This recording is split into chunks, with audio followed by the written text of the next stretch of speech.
이런 증상 왜 생기나요? 피부 발적. 피부가 화끈거리는 자극감과 함께 붉어지는 증상을 피부 발적이라고 합니다. 이러한 현상은 피부가 자극되거나 손상되었을 때 이를 회복하기 위해 소동맥과 모세혈관에 혈액이 공급되면서 충혈되기 때문입니다. 피부에 자극을 주는 모든 것들이 피부 발적의 원인이 될 수 있으며 대표적인 요인으로는 자외선, 알레르기, 아토피 등을 들 수 있습니다. 피부 발적의 원인 어떤 것들이 있을까요? 여름철 야외 활동을 한 후 얼굴, 뒷목, 팔이 붉어지고 따끔한 느낌이 들어요. 햇빛이 강한 여름철 야외 활동 후의 피부 발적은 자외선으로 인한 일광 화상을 의심할 수 있습니다. 햇빛의 자외선에 오랫동안 노출되었을 때 피부가 화끈거리며 붉어지며 때로는 허물이 벗겨지거나 물집이 생기기도 하는데 이것을 일광 화상이라고 합니다. 우리의 피부 조직에 있는 멜라닌 성분은 피부를 자외선으로부터 보호하는 역할을 하는데 이 보호 능력 이상으로 자외선에 노출되었을 경우 피부는 화상에 준하는 손상을 입게 됩니다. 일광 화상 외에도 피부에 과도한 열이 가해졌을 때 생기는 화상 역시 비슷한 양상을 보이는데 그 정도에 따라 1에서 3도까지 구분합니다. 1도 화상은 피부가 붉게 달아오르며 가렵고 따가운 정도이며 일광 화상은 대부분 1도에 속합니다. 2도 화상은 피부 껍질이 일어나 벗겨지거나 물집이 생기기도 하며 3도 화상은 조직의 괴사나 오한, 발열, 저체온증까지 이르는 심각한 상태를 말합니다.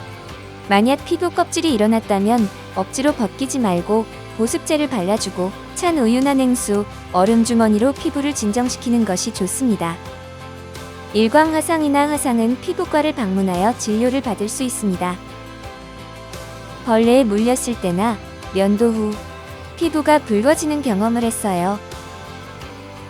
벌레에 물리거나 면도 후 피부가 붉어지는 경험을 했다면 물리적, 화학적 자극으로 인한 피부의 발적 증상으로 볼 수 있습니다.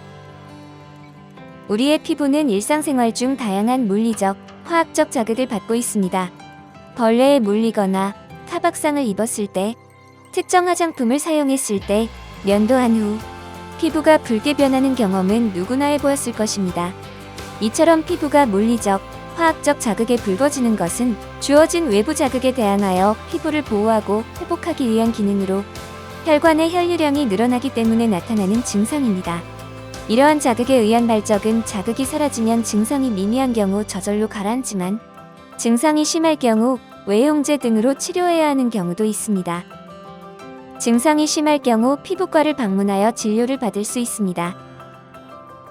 마스크를 오래 끼고 있었더니 얼굴이 울긋불긋해졌어요. 피부에 어떤 물체나 성분이 닿은 이후 생기는 발적은 접촉성 피부염이나 알레르기 등을 의심할 수 있습니다. 접촉성 피부염은 다양한 외부 물질과의 접촉에 의해 피부에 발생하는 습진성 피부염입니다.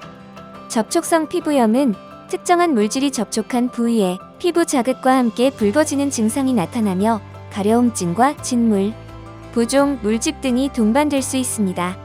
까끌거리는 감촉, 털과 같은 물리적 자극에 의해서도 생기며 식물, 금속, 화장품, 방부제, 고무, 합성수지, 비누, 세제 등 다양한 물질과의 접촉에 의해서도 생깁니다. 온나무와 같은 특정 식물이나 니켈과 같은 금속에 의해 접촉성 피부염이 생기는 경우 등이 매우 흔합니다. 주부습진이나 기저귀 피부염 등도 접촉성 피부염의 일종으로 볼 수 있습니다. 접촉성 피부염은 피부과를 방문하여 진료를 받을 수 있습니다. 꼭 민감성 피부를 가졌거나 피부 건조증이 있는 사람이 아니더라도 피부에 염증성 반응을 일으키는 모든 피부 질환이 자극감과 함께 피부색이 붉어지는 증상을 동반합니다. 그 밖에도 화상, 자반증, 피부 묘기증, 약물이나 레이저 방사선 치료로 인해 피부가 붉어지는 경우도 있습니다. 피부가 붉게 변하는 증상은 대체로 접촉이나 자극된 부위에 국한되는 경향이 있지만 발적 부위가 전신으로 퍼진 경우, 호흡 곤란이 나타나는 경우, 진물의 양이 급격히 늘어나는 급성 염증 증상이 보일 경우에는 위험 경고 증상으로 병원에 방문하여 치료를 받아야 합니다.